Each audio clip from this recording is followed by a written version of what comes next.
छात्रों, आज का टॉपिक है फीचर लेखन। डॉक्टर बीना शर्मा द्वारा लिखित यह टॉपिक फीचर लेखन।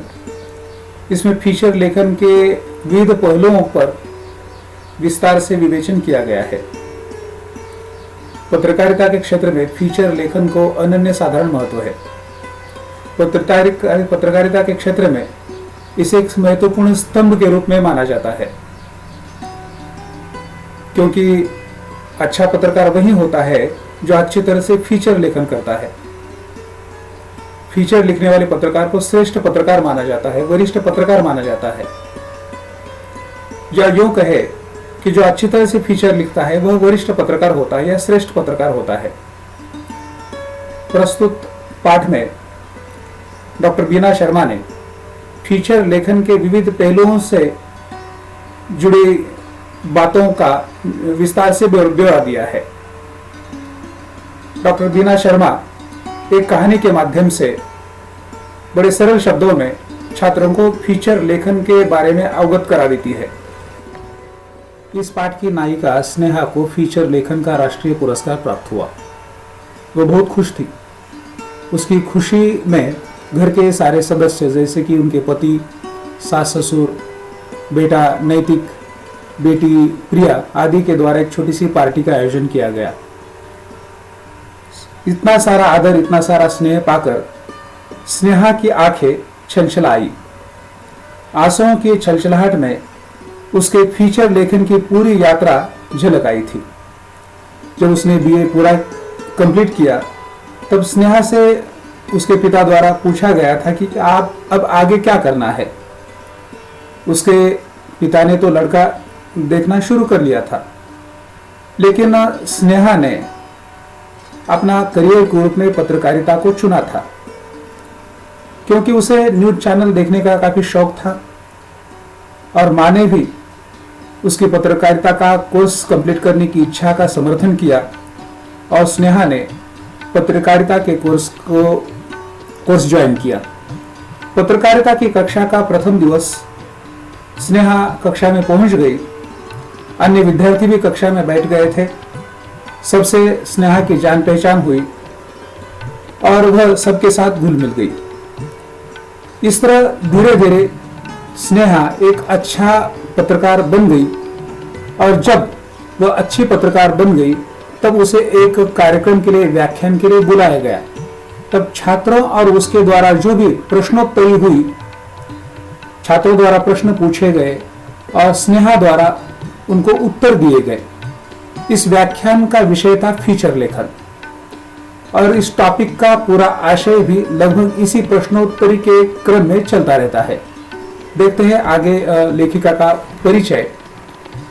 बीना शर्मा जी का जन्म, जो लेखिका है, 20 अक्टूबर 1959 को उत्तर प्रदेश के आगरा में हुआ।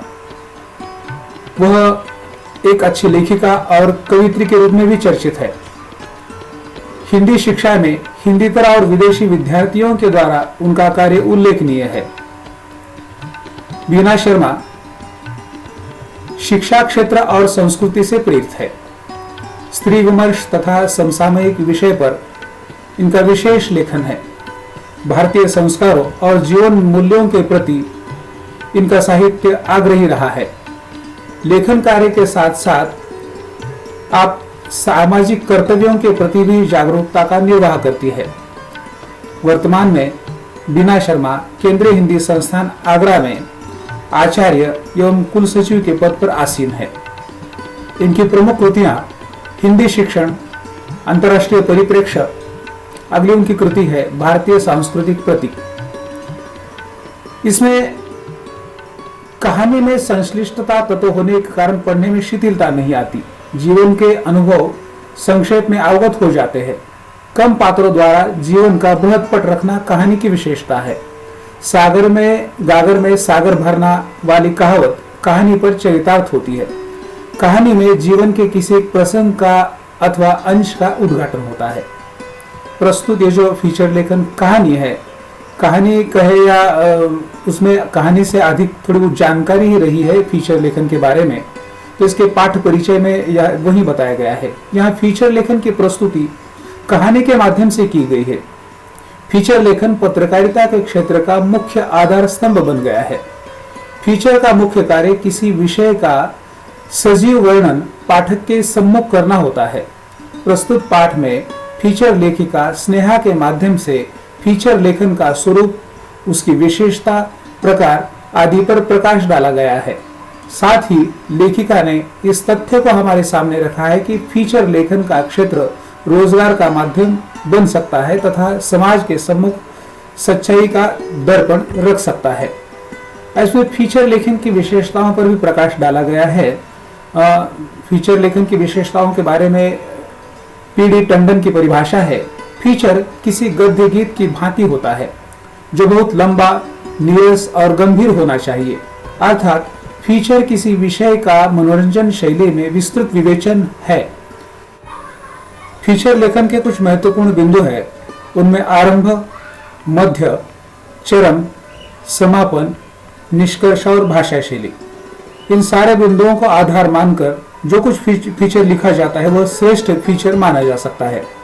फीचर लेखन के बहुत सारे विषय हो सकते हैं, जैसे कि किसी विशेष घटना पर आधारित फीचर लिखा जा सकता है। कोई भी घटना हो, उस घटना को आधार मानकर इस तरह वो विषय फीचर का बन सकता है। या किसी व्यक्ति विशेष जिसने अच्छा कार्य किया हो, किसी विशेष क्षेत्र में उसने यश प्राप्त किया हो, इस तरह के व्यक्ति को लेकर भी इस तरह का फीचर लिखा जा सकता है।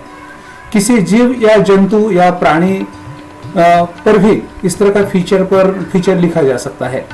उसी प्रकार भारतीय संस्कृति में जो तीज त्योहार है उसको लेकर एक दूसरा विषय हो सकता है, या इसमें अनेक विषय हो सकते हैं। किसी विशेष दिन को आधार मानकर फीचर लिखा जा सकता है, यह भी फीचर का विषय हो सकता है। उसी प्रकार प्रकृति और परिवेश को लेकर भी अनेक विषय फीचर के हो सकते हैं। फीचर के कुछ प्रकार भी दिए जा सकते हैं। उनमें व्यक्तिपरक फीचर, दूसरा प्रकार है विवरणात्मक फीचर, तीसरा प्रकार है सूचनात्मक फीचर, अगला प्रकार है विश्लेषणात्मक फीचर, साक्षात्कार फीचर और विज्ञापन फीचर। फीचर में क्या हो और क्या न हो यह भी महत्वपूर्ण होता है। कभी कभी फीचर में अनावश्यक बातें लिखी जाती है, जो चाहिए वह नहीं लिखा जाता है। तो फीचर लेखन में मिथ्या आरोप प्रत्यारोपों से पूरी तरह से फीचर लेखक पत्रकार को बचना चाहिए।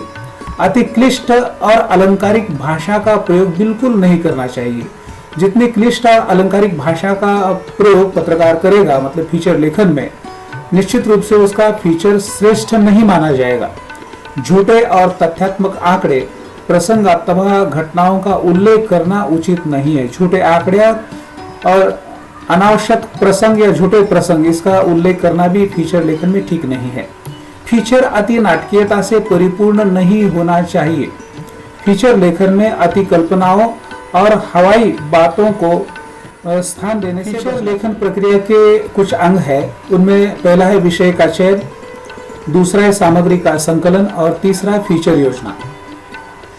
फीचर लेखन का जो भी विषय हो वो विषय रोचक होना चाहिए, ज्ञानवर्धक होना चाहिए और उत्प्रेरित करने वाला होना चाहिए।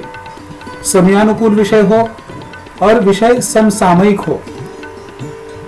प्रक्रिया का अगला अंग है सामग्री का संकलन।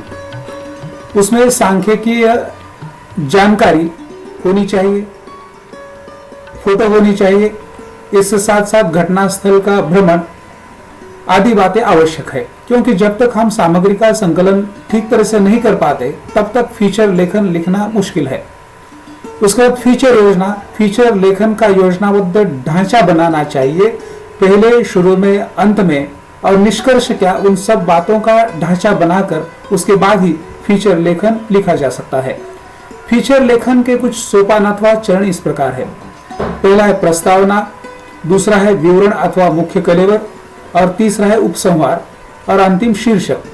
प्रस्तावना के अंतर्गत संक्षेप में फीचर का संक्षेप में परिचय होना चाहिए। वह प्रस्तावना आकर्षक होनी चाहिए, विषयानुकूल होनी चाहिए और जिज्ञासा निर्माण करने वाली हो। दूसरा सोपान अथवा चरण है विवरण अथवा मुख्य कलेवर। जैसे आरंभ, मध्य और अंत के अंतर्गत ये जो मध्य है, इसमें मध्य और चरम सीमा इसे कहा जा सकता है। विवरण अथवा मुख्य कलेवर जो मुख्य आशय है वह इसी के अंतर्गत आ जाता है। यह महत्वपूर्ण स्थान है। विस्तार से विवेचन इसमें अपेक्षित है और इसमें आशय और विषय का ब्यौरा अपेक्षित होता है।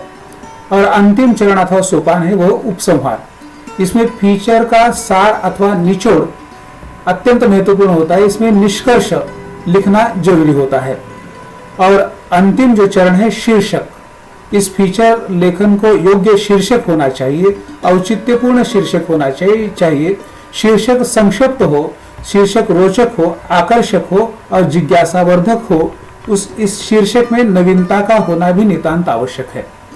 फीचर के कुछ प्रकार भी बताए जा सकते हैं, जैसे समाचार फीचर है, मानवीय रुचिपरक फीचर है, व्याख्यात्मक फीचर है, ऐतिहासिक फीचर है, विज्ञान फीचर है, खेल कूद फीचर है, पूर्वोत्सवी फीचर है, विशेष घटनाओं पर आधारित फीचर है, व्यक्तिगत फीचर है, खोजपरक फीचर, सांस्कृतिक कार्यक्रमों से संबंधित फीचर, जन रुचि के विषयों पर आधारित फीचर, फोटो फीचर, इलेक्ट्रॉनिक माध्यमों पर आधारित फीचर, रेडियो फीचर।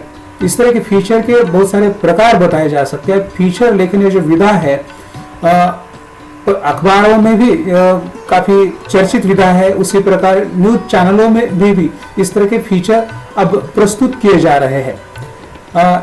इसी के साथ आपको यह पाठ अच्छा लगा तो आप इसे जरूर सब्सक्राइब करना न भूलें। धन्यवाद।